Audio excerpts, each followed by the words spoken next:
This is video number 4 for a property in Radharc Na Baile in Drumshanbo in County Leitrim. So I finished off in video 3 just speaking about the drainage. So I'm going to speak now about the next one is the crack in the either the screed or the floor in the dwelling. So you can see there's a large crack in the floor. Now, I suppose my attitude to this cracking, it's a shrinkage crack. So as the concrete dries out, basically it shrinks, and you're going to get shrinkage cracks at the weak point, and the weak point is going to be along here, which is the location of the rising wall.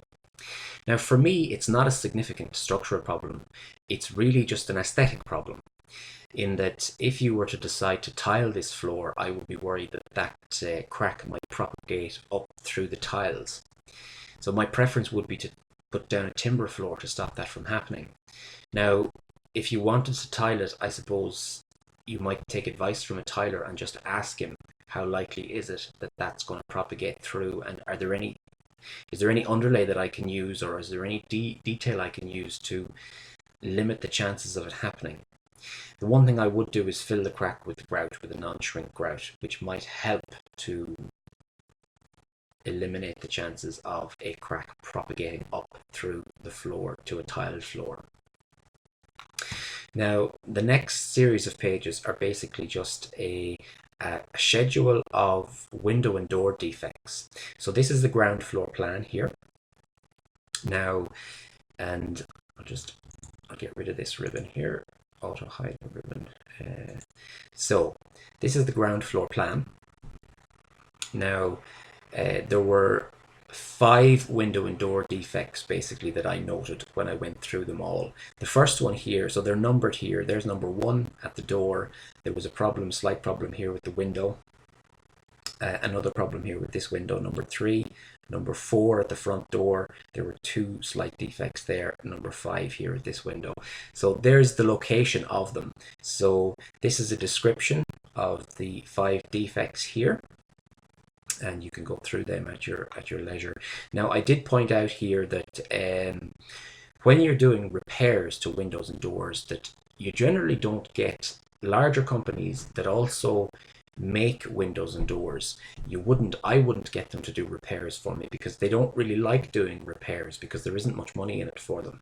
They're geared up towards doing fabricating windows. So if you're getting a window done, or if you're getting windows and doors repaired, I would get someone who specializes in window and door repairs, because they'll generally do it cheaper, and they're good at what they do, because they're just doing the window and door repairs all the time.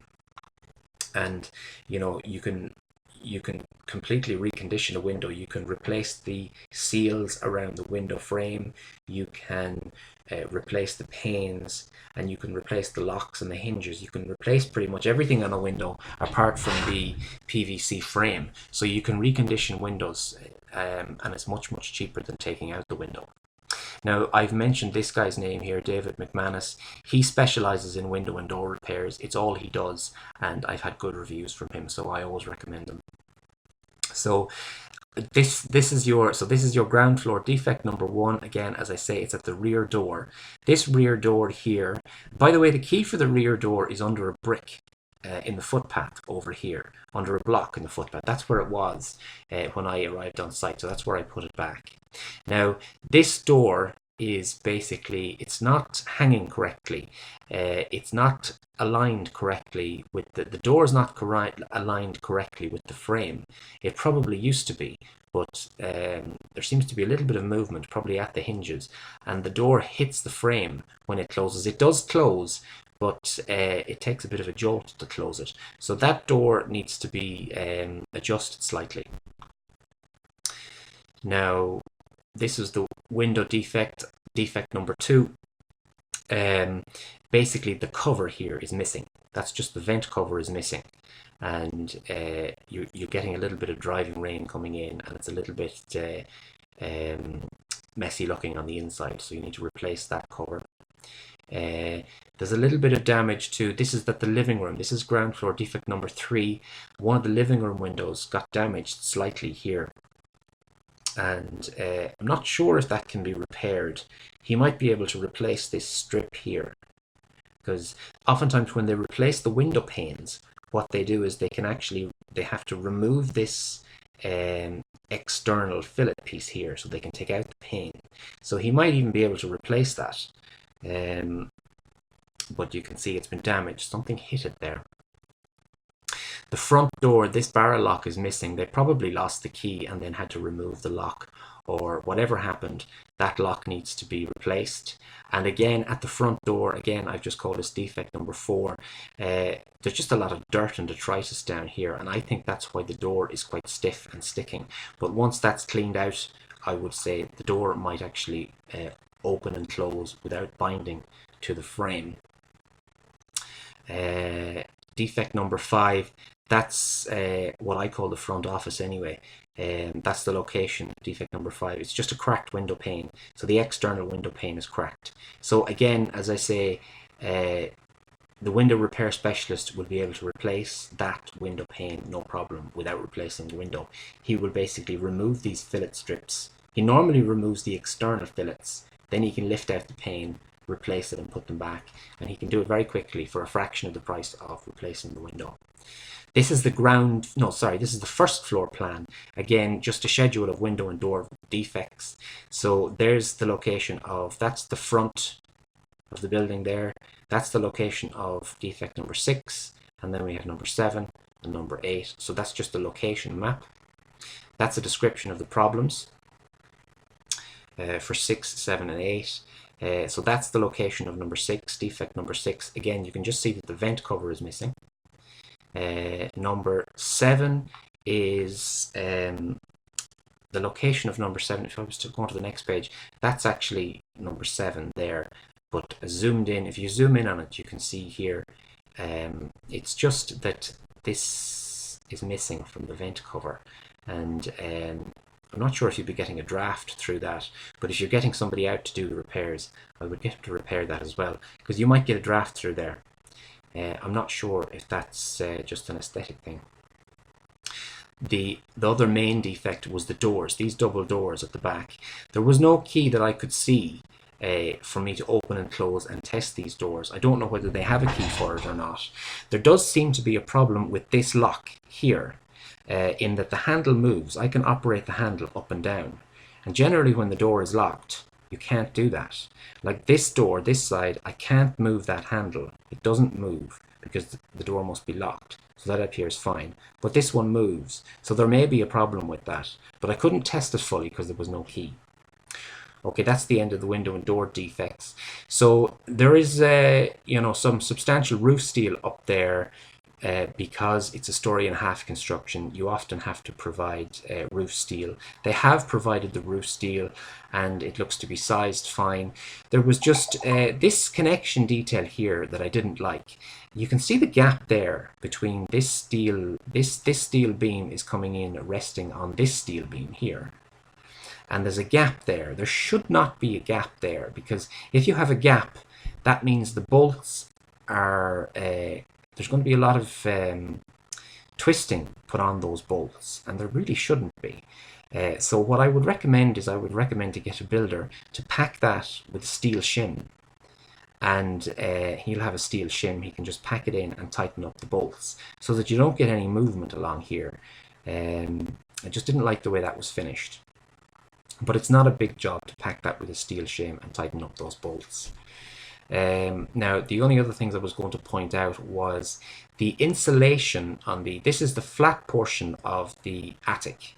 Okay, it's 1.5 stories, so the attic is quite small, but the flat portion, that's not been insulated yet. So just to let you know that it's not been insulated yet, which is normal enough, because they still have to do all of the second fix plumbing. So they still have to put the water tank up in the attic. That's not there, so they have to put the water tank up. So there's still a bit of work to be done in the attic, and they would probably then put the insulation in after all the work has been finished. So that's the reason why they did not put it in.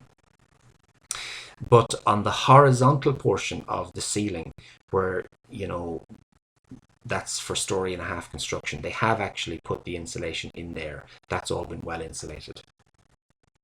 The electricity supply, we spoke about this over the phone. I know you said you had a cert for it. However, I was not able to switch on the electricity and to test any of the electrical circuits. There's no, you can see it here, that's your meter box. If we do a close-up, there's no meter. So this, in this red duct here, that's where your supply pipe comes in. So your supply pipe comes in to this fuse here, and then that normally goes to a meter.